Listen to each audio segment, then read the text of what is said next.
Saudara-saudari yang terkasih, kita jumpa lagi dalam Pelita Hati hari ini, Senin tanggal 7 Januari 2019. Bersama saya Romo Thomas Suratno SCY dari Paroki Cilandak, Jakarta Selatan, mendengar dan merenungkan sabda Tuhan, yakni firman Tuhan yang tersurat di dalam Injil Matius bab atau pasal 4 ayat 12 sampai dengan 17 dan ayat 23 sampai dengan ayat 25. Waktu Yesus mendengar bahwa Yohanes telah ditangkap, menyingkirlah ia ke Galilea. Ia meninggalkan Nazaret dan diam di Kapernaum, di tepi danau, di daerah Zebulon dan Naftali, supaya genaplah firman yang disampaikan oleh Nabi Yesaya.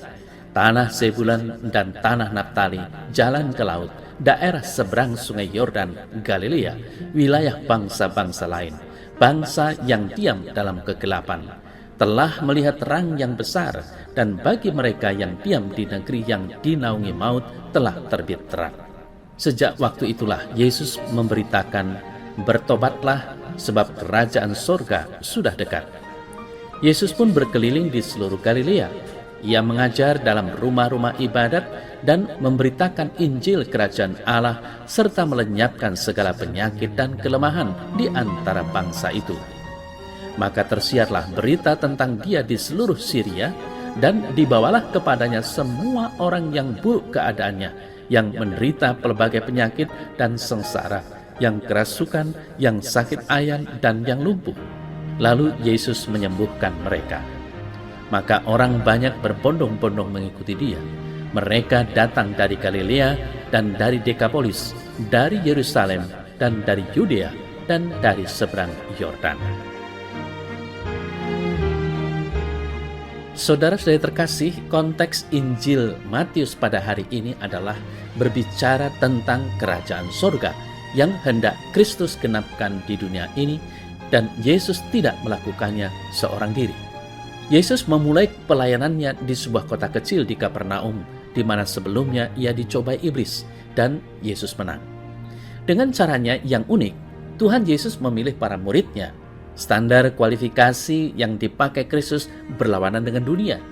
Bukan ahli Taurat atau para imam yang menjadi muridnya, melainkan hanya seorang nelayanlah yang Yesus panggil untuk turut ambil bagian dalam menggenapkan kerajaan sorga di bumi ini. Cara Kristus yang berlawanan dengan dunia inilah yang menjadi kekuatan dan kesuksesan sehingga kerajaan sorga tidak dapat digagalkan oleh manusia. Kerajaan sorga bertahan ribuan tahun hingga kini. Jadi, merupakan suatu anugerah kalau kita, manusia berdosa yang seharusnya dibinasakan, tapi dipanggilnya untuk ikut ambil bagian dalam kerajaan sorga. Saudara-saudari yang terkasih, cara Allah memulai dan menata kerajaannya sangatlah tidak lazim bila dibandingkan dengan cara dunia. Kerajaan sorga dimulai dari Yesus yang berkeliling di seluruh Galilea. Ia mengajar dalam rumah-rumah ibadat dan memberitakan Injil kerajaan Allah serta melenyapkan segala penyakit dan kelemahan di antara bangsa itu. Yesus memberikan teladan bagi kita, yakni pelayanan hendaklah dimulai dari hal kecil terlebih dulu.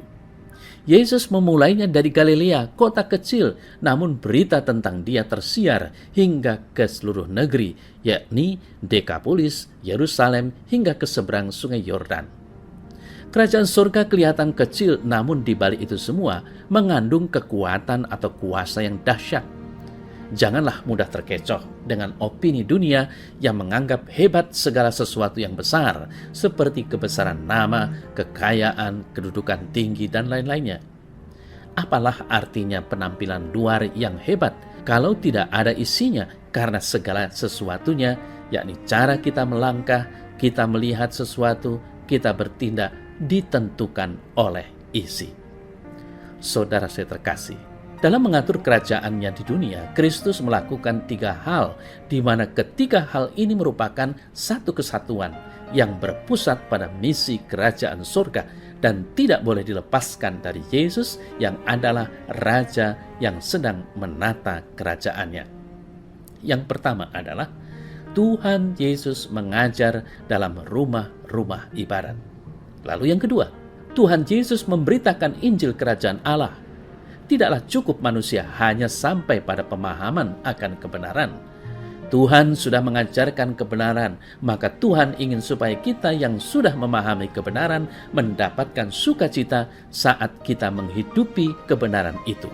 Dan berita sukacita harus kita kabarkan kepada seluruh bangsa. Dengan demikian, semua orang akan merasakan sukacita karena turut serta ambil bagian dalam kerajaan surga. Sedangkan yang ketiga, Tuhan Yesus melenyapkan segala penyakit dan kelemahan di antara bangsa.